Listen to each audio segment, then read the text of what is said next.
Bismillahirrahmanirrahim. Baik, hari ini yang tidak hadir siapa saja? Hadir semua.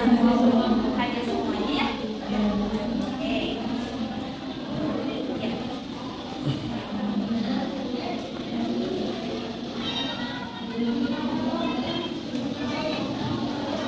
Baik teman-teman, mari kita lanjutkan materi di pertemuan kita hari ini. Pertemuan keempat, materinya materi yang ketiga.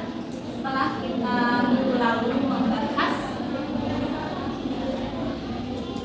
tentang kurikulum, ada yang masih ingat apa yang kita bahas minggu lalu? Boleh, siapa yang mau coba menjawab? Kita minggu lalu membahas materi tentang kurikulum. Apa yang teman-teman dapatkan dari pertemuan kita minggu lalu? Boleh, silakan deh. Berapa pembelajaran yang akan diberikan kepada yang akan belajar pembelajaran administrasi?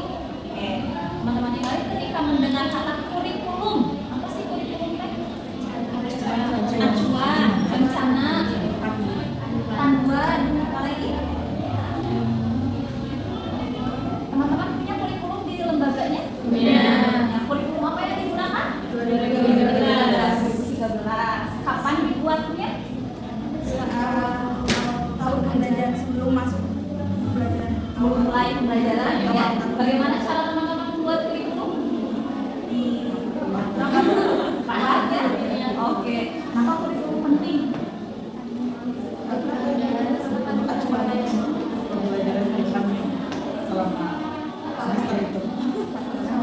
Ya, bahkan ada yang sudah barangkali dibuat selama 1 tahun ya. Jadi kita adalah bahwa ketika teman-teman memahami kurikulum gitu, sehingga teman-teman bisa membuat sebuah kurikulum dari mulai dokumen kurikulum hingga RPPH-nya gitu ya, itu diharapkan nanti teman-teman dapat melaksanakan pembelajaran dengan baik. Teman-teman, di bahasan model dan teknik pembelajaran di pendidikan anak usia ini, saya membagi menjadi dua topik. Yang pertama model dan yang kedua metode. Ini dua bahasan yang berbeda gitu ya.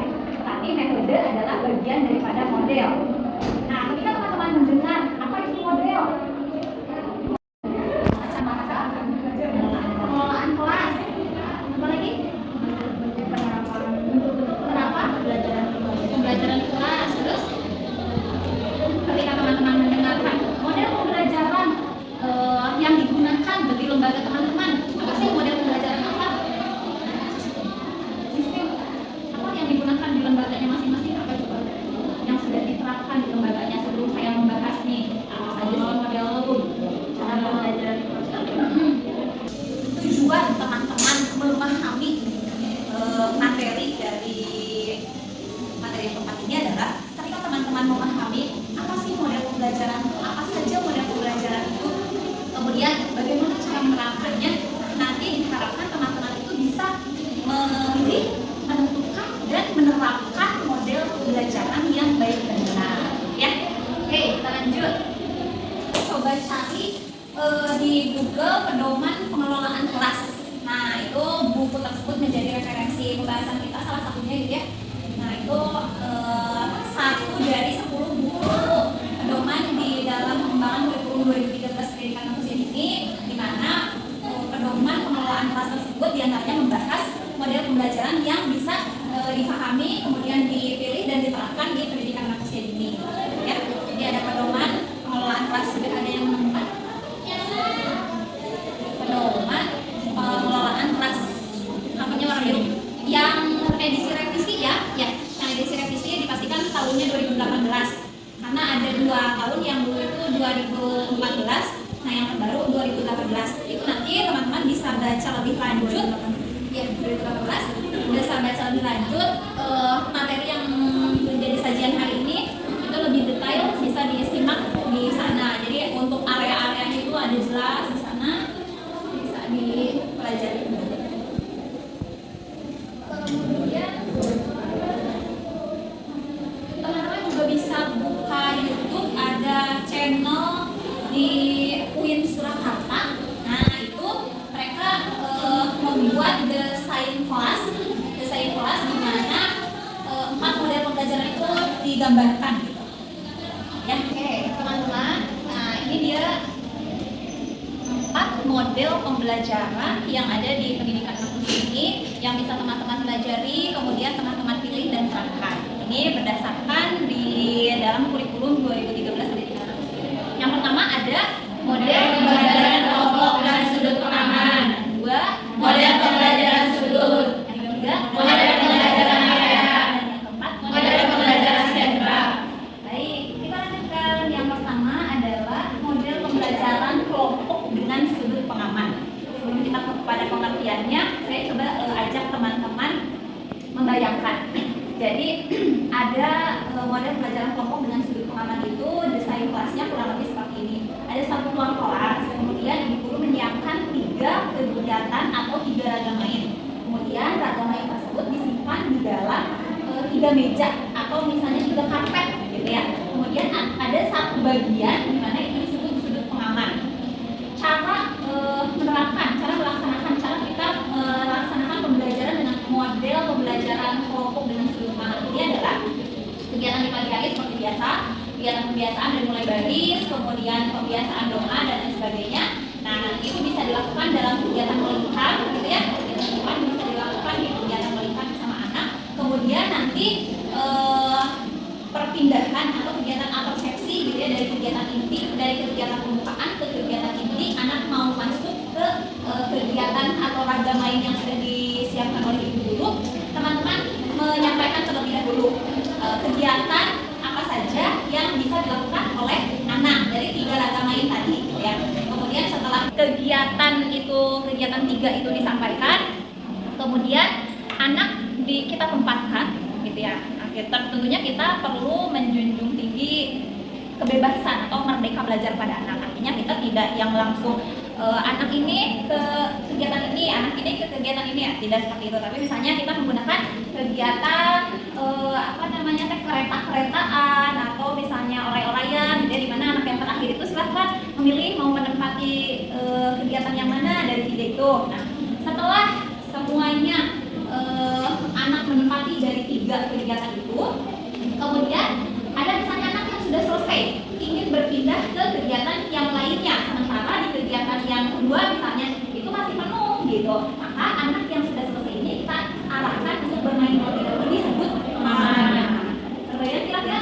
Nah, kita lihat pengertiannya. Pola pembelajaran di mana anak-anak dibagi menjadi beberapa kelompok yang siap untuk menyediakan anak ragam main itu. Jadi aturannya nanti anak-anak itu menyelesaikan masing-masing kegiatan, gitu ya. Dari kegiatan pertama mau misalnya ke kegiatan ketiga dulu mangga, mau ke kegiatan kedua dulu mangga. Jadi aturannya ketika satu kegiatan sudah selesai mau berpindah di kegiatan yang lain, tapi kegiatan yang lain masih penuh oleh teman-temannya, maka arahkan terlebih dahulu bermain di sudut pengaman. Nah, sudut pengaman atau kegiatan pengaman sebaiknya disediakan alat-alat yang lebih bervariasi, bisa disesuaikan juga dengan tema. Boleh misalnya balok, gitu, menyimpan balok, menyimpan puzzle, menyimpan buku, menyimpan apa yang bisa dikerjakan oleh anak. Ya. Kemudian model pembelajaran yang kedua adalah model ternyata model pembelajaran sudut ini mengadopsi, gitu ya, dari teorinya Montessori, di mana Montessori menyampaikan bahwa kita itu memfasilitasi anak, memberikan kesempatan kepada anak untuk belajar dekat dengan kehidupan sehari-hari. Jadi kalau tadi pada model pembelajaran kelompok dengan sudut pengaman itu kita menyiapkan 3, gitu ya.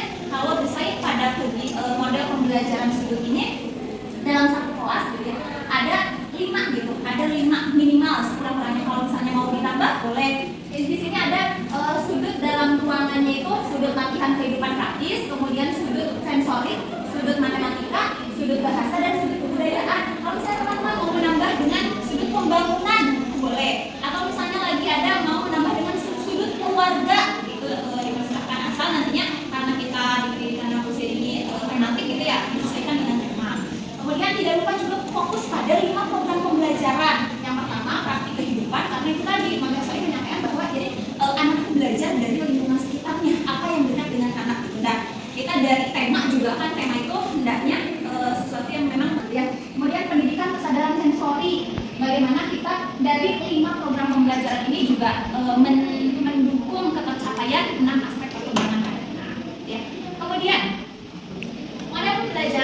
yang ketiga, model pembelajaran yang ketiga adalah model pembelajaran area.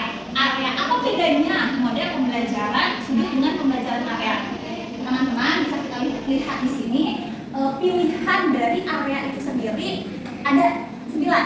Ini dikembalikan lagi pada ibu guru atau bapak guru yang akan menerapkan dari model pembelajaran area ini, gitu ya. Jadi kalau misalnya hanya akan menyediakan 6 area gitu dalam satu kelas, itu terserah. Berbeda antara kelas A dengan kelas B itu boleh, ya.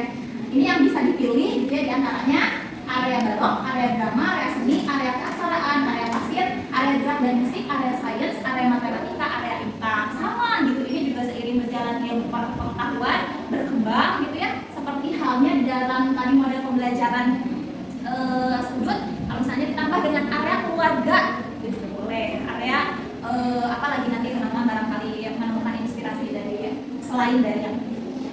Nah, area lebih memberikan kesempatan kepada anak didik untuk memilih atau melakukan kegiatan sendiri sesuai dengan minatnya. Jadi ini betul-betul memberikan kebebasan kepada anak. Mangga, anak mau masuk ke area yang mana gitu. Tapi terlebih dahulu tentunya kita perlu menjelaskan, kita menyiapkan area apa saja. Di area ini bisa bermain apa, di area ini bisa bermain apa, di area ini bisa bermain apa. Silakan anak bermain bagaimana minat, bagaimana kehendak atau keinginannya. Nah, ini dia teman-teman. Yang keempat, model pembelajaran sentra. Model pembelajaran sentra ini berdasarkan minat anak. Pengelolaan kegiatan pembelajaran yang seimbang antara bimbingan guru dengan inisiatif anak. Lalu apa perbedaannya dengan model pembelajaran area gitu? Tadi kalau di pembelajaran area itu dalam satu kelas kita menyediakan berbagai area, kemudian anak memilih gitu ya. Kemudian ini dalam model pembelajaran sentra ini memang lebih banyak kita membutuhkan yang pertama ruang. Jadi sarana prasarananya gitu ya yang perlu kita perhatikan terlebih dahulu ketika kita ingin menggunakan model pembelajaran sentra ini. Jadi dalam satu hari itu satu sentra yang dibuka. Misal sentra persiapan, dan biasanya saya coba mengilustrasikan. Ada satu proses pembelajaran dengan menggunakan 4 pijakan. Jadi yang pertama pijakan penataan alat atau pijakan lingkungan. Nah ini biasanya ada 2 guru, ada guru kelas, ada guru sentra. Gitu. Guru kelas melaksanakan kegiatan pembukaan dan penutupan. Nah di kegiatan inti itu dilakukan oleh guru sentra. Gitu. Jadi pagi-pagi kegiatan pembukaan itu dilakukan di kelas sesuai kelompok masing-masing, kelompok A, kelompok B, A1, A2, pokoknya berdasarkan layanan usia gitu ya. Nah kemudian nanti peralihan itu diajak ke sentra. Misal kelompok A1 hari ini adalah sentra persiapan. Setelah kegiatan inti, maka anak diajak berpindah ke sentra persiapan, bermain di sentra persiapan gitu. Melakukan permainan-permainan di sentra persiapan oleh guru sentra. Nah, kemudian nanti setelah selesai istirahat kembali lagi ke kelompok melakukan penutupan dengan guru kelasnya. Jadi harus ada sinkron gitu ya antara guru kelas dengan guru sentra. Bagaimana tentang penilaiannya? Penilaian yang dilakukan adalah dari guru sentra diberikan ke guru kelas. Terbayang? Oke. Nah, setiap sentra dikelola oleh 1 orang guru ya. Kemudian setiap sentra dilengkapi dengan 3 jenis kegiatan bermain. Nah, teman-teman untuk yang perlu kita garis bawahi ada 3 jenis main. Ada hadiah gitu tadi kalau misalnya di kelompok itu ada 3 atau misalnya 4 gitu ya. Kalau misalnya ini jenis main itu ada jenis main pembangunan, kemudian jenis main peran dan jenis main sensor motor. Dan itu tuh wajib ada setiap harinya 3 yaitu minimal sekurang-kurangnya. Hubungannya nanti dengan metode pembelajaran yang dipilih. Jadi akan nyambung ya nanti pemahamannya nyambung dengan metode pembelajaran. Kemudian, nah ini sentra yang dibuka. Jadi sentra yang dibuka di sini teh maksudnya sentra yang mungkin disiapkan, sentra yang jadi di sekolah itu boleh, misalnya kan ini ada 8 sentra ya, boleh misalnya hanya ada 5 sentra saja itu boleh. Misalnya hanya sentra balok, sentra bermain peran. Jadi bermain perannya disatukan antara bermain peran makro dan mikro. Kemudian sentra IPA, sentra persiapan, dan sentra bahan alam misalnya cuma 5. Jadi sentra memasak itu tidak ada, boleh jadi dimasukkan ke bermain peran. Kemudian sentra seni itu tidak ada misalnya, boleh jadi dimasukkan ke seluruh sentra itu ada nilai seninya gitu, boleh. Jadi intinya dikembalikan lagi ke sekolah yang ingin menerapkan model pembelajaran.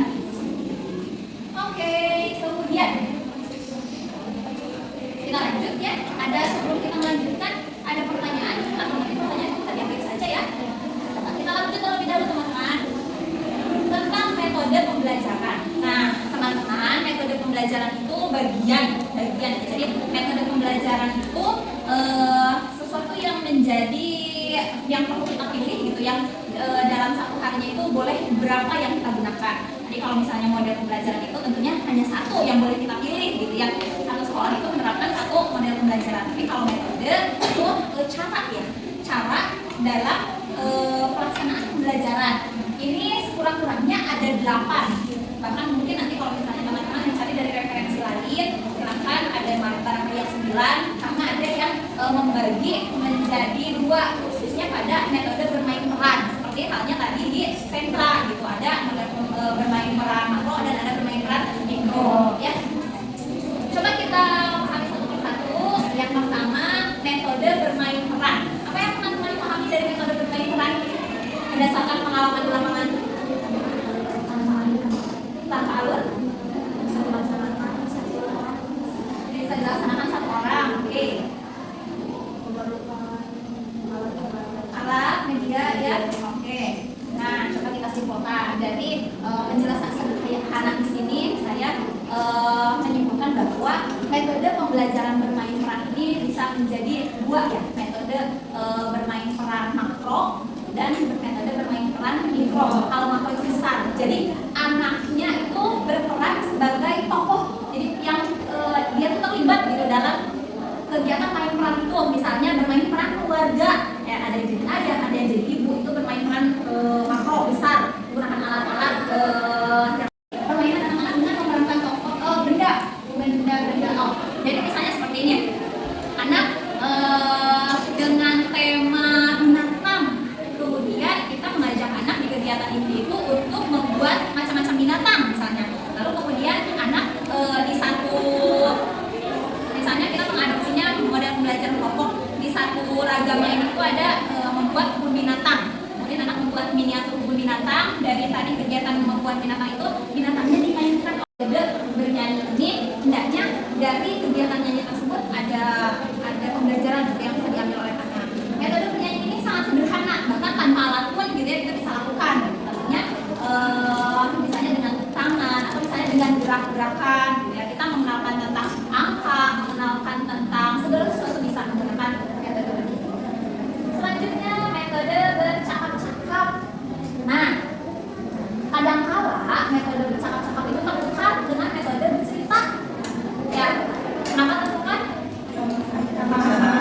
Ngobrol, ya, sama-sama ngobrol gitu ya, sama-sama menyampaikan gitu. Niat hati ingin bercerita, tapi malah jadi cakap-cakap gitu ya. Karena apa? Karena terlalu banyak nanya gitu ya. Karena jadi bukan kita menyampaikan cerita atau misalnya dari naskah cerita, tapi lebih banyak kita bertanya gitu. Boleh jadi karena terpancing. Karena cerita tentunya perlu kita menyiapkan hal-hal yang memang kita perlukan gitu ya. Dari mulai misalnya naskah ceritanya, kita bercerita tanpa media, atau misalnya kita menyiapkan buku atau media lain yang bisa digunakan untuk metode bercerita. Nah, ini metode bercerita, metode tadi yang kedua, yang ketiga itu metode apa? Bercakap-cakap. Ini tentunya lebih banyak mengembangkan aspek bahasa. Metode yang kelima ini metode yang nampaknya jarang dilaksanakan, jadi masih jarang. Seperti halnya tadi metode bercerita atau metode bermain peran, lebih banyak ibu guru itu menggunakannya metode bercakap-cakap. Ini metode karya wisata ini teman-teman, ketika kita baca, mengobservasi, memperoleh, jadi kita memberikan kesempatan kepada anak untuk mengobservasi, memperoleh informasi, kemudian mengkaji sesuatu secara langsung. Kali dalam satu semester itu bisa dihitung jari, misalnya pada kegiatan cooking class atau pada kegiatan apa lagi ya, yang market day itu. Jadi misalnya pada kegiatan cooking class, anak diajak membuat donat, anak diajak membuat jus gitu, mengamati bagaimana perubahan dari buah yang kemudian buah-buahan gitu ya, yang kemudian jadi jus, jadi halus gitu. Kenapa? Diperkenalkan blendernya dan lain sebagainya gitu. Membuat donat dari bahan-bahan yang ada kemudian bisa dimakan. Itu kan aritipung langsung nggak bisa dimakan gitu ya. Kemudian setelah diolah, digoreng dan lain sebagainya. Akhir adalah metode pembiasaan. Ini mah metode pembiasaan mah pasti selalu ada gitu ya. Karena contoh sederhananya berdoa, berbaris, apalagi kebiasaan cuci tangan, bereskan buang sampah, bereskan alat bermain, menyimpan sepatu dan tas di tempatnya, gitu ya. Ini metode pembiasaan pasti selalu ada. Jadi dari 8 metode ini, 8 metode pembelajaran yang ada di pendidikan kampus ini itu hendaknya semuanya digunakan, gitu ya. Jangan hanya yang menjadi rutinitas saja, misalnya bertanya jawab atau bercakap-cakap atau dialog, kemudian metode pembiasaan pemberian tugas, sementara 5 metode lainnya bermain peran, kemudian demonstrasi, karya wisata, bercerita, dan satu lagi apa? Nah itu terlewat gitu ya, lupa gitu. Nanti ketika teman-teman nyambungin dari yang kurikulum, ketika teman-teman sudah memiliki dokumen kurikulum, ada program semesternya, jadi tahu dalam satu semester ini kan apa saja yang sudah direncanakan, apa saja yang perlu dicapai oleh anak, kemudian kita turunkan jadi RPPH, dan ketika itu sudah dilaksanakan, pembelajaran akan berjalan dengan baik.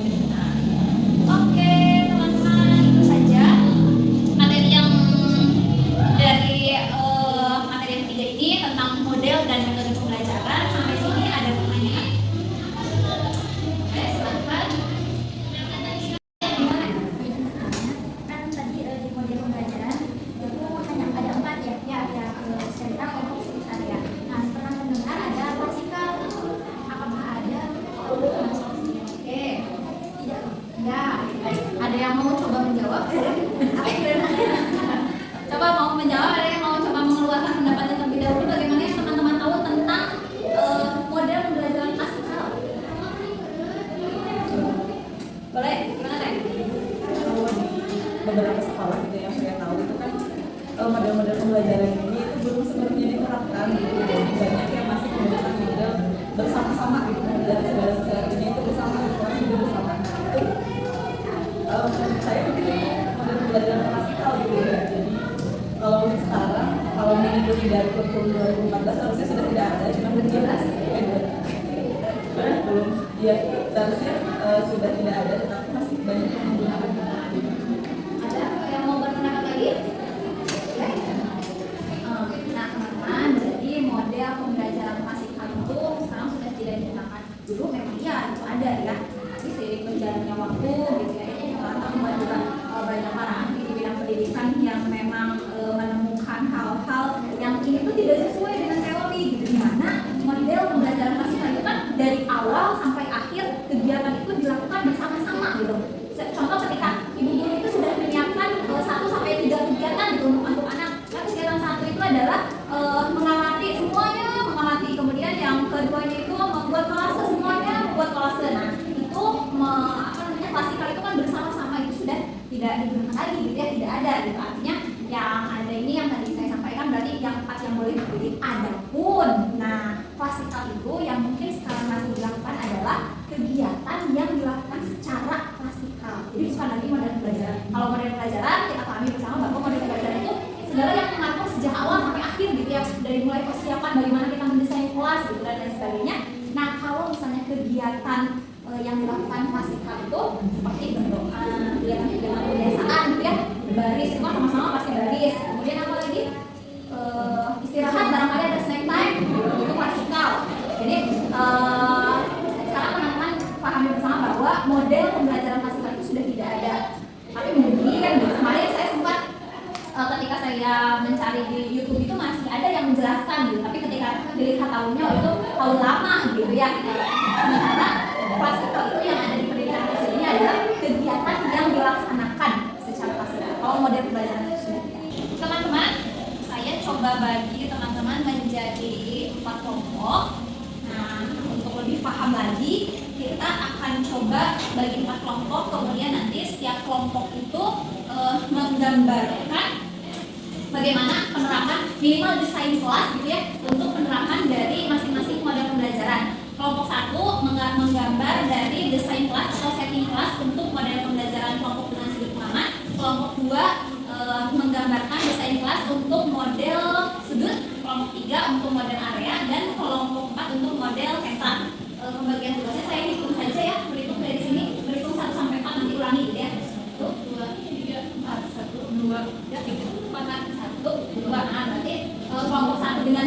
kelompok 2 dengan 2, kelompok 3 dengan 3, dan kelompok 4 dengan 4. Yang kelompok 1 ada 3 orang, kelompok 1, 2, 3 orang, kelompok 3, 4, 2 orang. Boleh pindah tempat.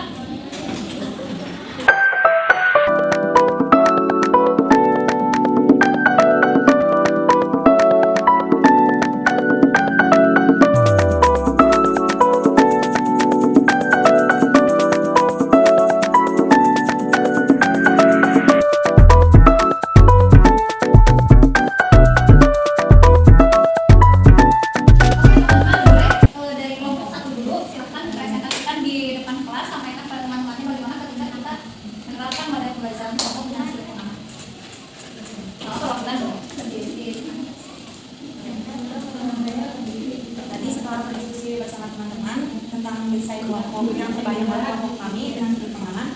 Jadi seperti ini. Di sini ada karpet untuk tempat berkumpul. Untuk tempat berkumpul ketika kebiasaan berdoa. Kemudian nanti setelah kegiatan awal, di kegiatan inti, anak-anak dibagi per kelompok dan ada yang ini temanya tentang alam semesta, subtemanya tentang air. Ada di kegiatan pertama misalnya seperti membuat alkohol air. Kemudian yang sudah selesai di sini bisa berpindah ke agama yang kedua, yaitu menuang air ke dalam botol. Lalu kegiatan agama yang ketiga ada menyusun kolase.